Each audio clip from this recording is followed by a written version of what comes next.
चलें अच्छा, इसको दोबारा स्टार्ट करते हैं। तो मैंने आपको जो है इंट्रोडक्शन इसका दे दिया है, एक्सरसाइज का है क्या। अब हम आगे चलते हैं इसके अंदर। तो फर्स्ट सिनेरियो हमारे पास है वो ये कि हमने इन्वेंट्री को भिजवाया और उसके अंदर हमने जैसे कि प्रेप सेंटर को यूज़ नहीं किया, ठीक है। तो उसके अंदर हम आ जाते हैं, तो यानी कि सप्लायर से उठाया, हमने सप्लायर को किया पे, उसने सप्लायर ने डायरेक्टली जो है अमेज़ॉन में पहुंचा दिया या वहाँ से हमने कलेक्ट कर लिया। Okay, so how it goes, let me zoom in. यहाँ पे फर्स्ट ऑफ ऑल हम आ जाते हैं कि एक कैसे कि अच्छा, इसके अंदर ये होता है कि बॉक्सेस के साथ होती है हमारी शिपमेंट और एक शिपमेंट होती है हमारे पास जो कि बॉक्सेस के साथ नहीं होती है, पैलेट के ऊपर होती है। तो हम पहले देख लेते हैं जो बगैर पैलेट की शिपमेंट्स हैं उनमें कितना टाइम तक कंज्यूम हो रहा है हमारा। तो हमने जो है एक ऑर्डर को प्रोसेस किया, इनवॉइस आई, पेमेंट की, उन्होंने रीचेक की वगैरह वगैरह, जो भी हमें टाइम पीरियड उसमें होगा, तो it's going to be around 1 day. And then supplier ने उसको पिक किया, पैक किया और रेडी टू शिप किया। तो इट्स अराउंड, क्योंकि इनके वेयर हाउसेज़ होते हैं, फिर वेयर हाउसेज़ के अंदर ऑर्डर जाता है, फिर आपके साथ दूसरों के भी ऑर्डर्स होते हैं, फिर आपका जब ऑर्डर क्यू के अंदर आता है फिर वो उसको प्रोसेस करते हैं अकॉर्डिंगली।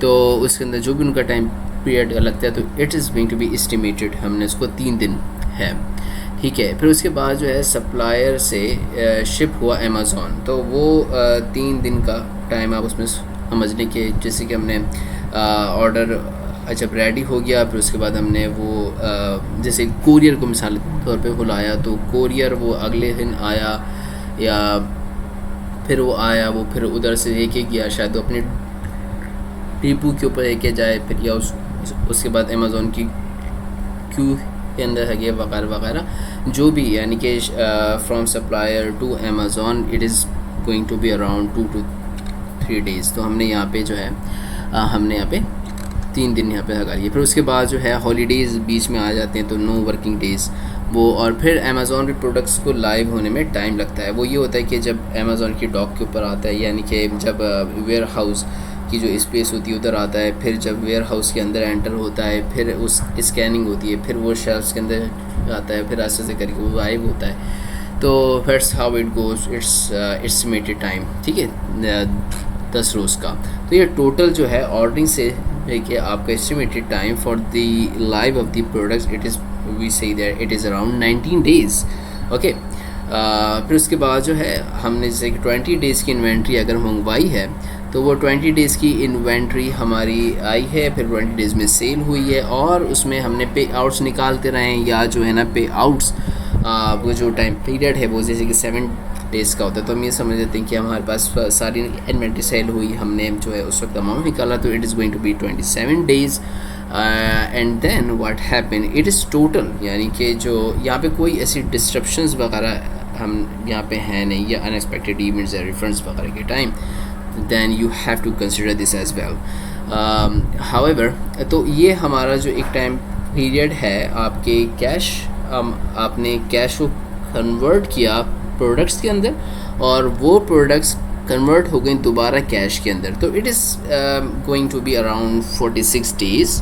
ओके, तो ये टाइम पीरियड कुछ कम भी हो सकता है, ज़्यादा भी हो सकता है, इसीलिए हमने जो है ना इसमें बोला कि you can add and subtract around 10 days। कुछ चीज़ें बेहतर ऑप्टिमाइज तरीके से, कोई अमेज़ॉन को कुछ डिफ़िकल्टी आई नहीं, ना सप्लायर को कोई इशू हुआ, थिंग्स गेट स्क्वीज और time get shorter as well and it can be more as well. अच्छा, यहाँ पे ये चीज़ आपको देखनी होगी कि अगर आपने इन्वेंट्री जो है 20 days की ऑर्डर करी है, तो वो 20 days के अंदर जैसे कि सेल हुई। अगर आपने 40 days की, 30 days की ऑर्डर की है, तो क्या जो इन्वेंट्री जब सेल आउट होगी फिर कैश में तब्दील होगी, तो वो जो है आपका टाइम पीरियड आपको उसको इंक्लूड करना होगा। इसमें एक और चीज़ का आपको ख्याल रखना होगा कि कुछ अमाउंट अमेज़ॉन अपने पास भी रखता है। सो जो भी जो उसकी निटिग्रिटीज़ हैं you can account for, however for the estimated purposes or the get a bigger picture what's the timeline from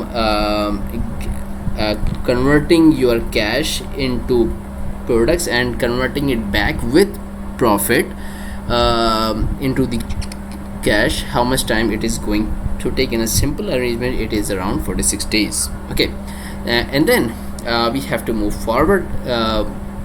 अगर हम ये बॉक्सेस के बजाय हम जो है पैलेट की शिपमेंट्स करवाते हैं, तो उसके अंदर ये होता है कि पैलेट की शिपमेंट के अंदर हमें कॉस्ट सेव हो जाती है. मिसाल के तौर पे यहाँ पर इसको आके एक एक बॉक्स को उठाना होगा. यहाँ पे वो आएगा तो वो एक एक बॉक्स को नहीं उठा रहा, वो जो है आपके एक पैलेट आपका ऊपर बन रहा है और वो पैलेट को उठा के जा रहा है. तो उसमें जो है ना आपकी कॉस्ट सेविंग हो जाती है. तो उसके अंदर जो है हमारे पास कितना टाइम पीरियड इन्वॉल्व हो रहा है. And then we can see that order आपका प्रोसेस हुआ.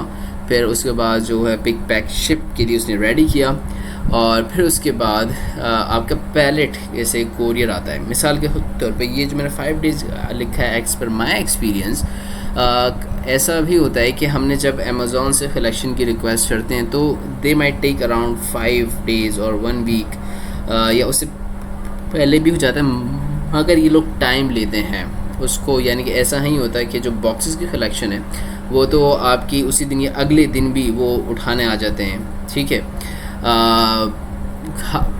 उसमें भी कुछ रिसेप्शंस होती हैं, मगर वो बहुत क्विकली हो जाता है जब बॉक्सेस का होता है. ये पैलेट का होता है तो उनको स्पेशल इक्विपमेंट्स को आना होता है, स्पेशल आई थिंक सो कि इनकी जो है व्हीकल होती है उसको आना होता है कि तो अलग से इसकी बुकिंग होती है, प्रोसेस इसके अलग होते हैं, और तो इसलिए जो है इट टेक्स टाइम. तो वो आपका पैलेट जब वो आएगा, कलेक्ट करेगा, शिप करेगा, उसके अपने 5 डेज़, फिर हॉलीडेज़ आएगा, और products to live at Amazon it is going to take around 10 days. फिर उसके बाद अगर आपने 20 डेज़ की इन्वेंट्री ऑर्डर करी है तो ये इन्वेंट्री जो है आपकी 20 डेज़ में सेल हुई, और जो पे आउट का टाइम 7 डेज़ मैंने इसमें रखा है. शायद कभी पहले भी होता है जब अगर आपके फ्रीक्वेंटली जो है पे आउट्स आ रहे हैं, कभी जो है ना देर भी होती है इसमें. However we can take an average और एस्टिमेटेड नंबर. अच्छा, ये जो आपको 2 लाइन आगे पीछे नज़र आ रही हैं वो इसलिए कि ऐसा नहीं होता है कि आपको 20 डेज़ के बाद ही अपने आप पैसे निकाल सकते हैं. वो ये भी होता है ना कि आपके पास हाफ़ इन्वेंट्री सेल होगी तो हाफ़ इन्वेंट्री के पैसे आप निकाल लें और उसको आप यूटिलाइज़ करें, तो that's right. But if we can say for the understanding purpose के होल इन्वेंट्री मेरी जो है वो कन्वर्ट हो गई है कैश के अंदर दोबारा से with profit. It is around 27 days. अच्छा, कुछ अमाउंट अमेज़ॉन रखता है या जो भी उसकी निटिग्रिटीज़ हैं आप उसको अकाउंट फॉर कर लीजिएगा. For the understanding purposes we can say that it is going to be around 27 days. Okay, and then जब हम इनको कैलकुलेट करते हैं तो आपका पूरा जो आपने कैश लगाया और फिर उसको कन्वर्ट होते होते जो आपके पास जब आपने विद प्रॉफिट जो आपका कैश दोबारा से कन्वर्ट हुआ, it is take around 48 days, 21 days live होने तक, फिर उसके बाद सेल होने तक. It is going to be around 48 days. अच्छा, इसमें आपको 2 दिन का फ़र्क जैसे कि नज़र आ रहा है, तो ये ज़रा फ़र्क मैंने यहाँ पे दिखाने की कोशिश इसलिए भी करी क्योंकि पैलेट की शिपमेंट्स में टाइम लग जाता है. उसकी वजूहात कुछ यूँ भी होती हैं कि जो मैंने ऊपर बताया कि पैलेट के टाइमिंग के आने में इसके अलग प्रोसेस होते हैं, बट इसमें एक अहम वजह ये भी होती है कि हमारी ना कॉस्ट सेविंग हो जाती है. मैंने स्टार्ट में भी की थी बात, तो इसलिए हम ये भी चाहते हैं कि अगर पैलेट की शिपमेंट्स हो जाएं तो हमें पैसे बच जाते हैं. अगर जहाँ पे 100 पाउंड या डॉलर्स हमारे जो है बॉक्स की शिपमेंट के ऊपर अगरे होते हैं, तो वो जो है 60 या 50 पाउंड्स के अराउंड या डॉलर्स के अराउंड हमारे पास आ जाती है शिपमेंट्स की कॉस्ट. So that's why. और कभी कभार जब ये सप्लायर्स भी करते हैं तो वो भी पैलेट ही की कोशिश करते हैं वो शिपमेंट्स करें, क्योंकि उनकी भी कॉस्ट वो रिड्यूस हो रही होती है. तो दैट्स वाई. तो ये जो है हमारे जो है एक टाइमलाइन आ गई है. तो मैंने 48 डेज़ की होल टाइमलाइन आपकी आ गई है, एस्टिमेटेड वन. ठीक है, इसमें भी ये चीज़ हमने बताई हुई है कि इसके अंदर ये जो है हमने इसका ख्याल रखा है.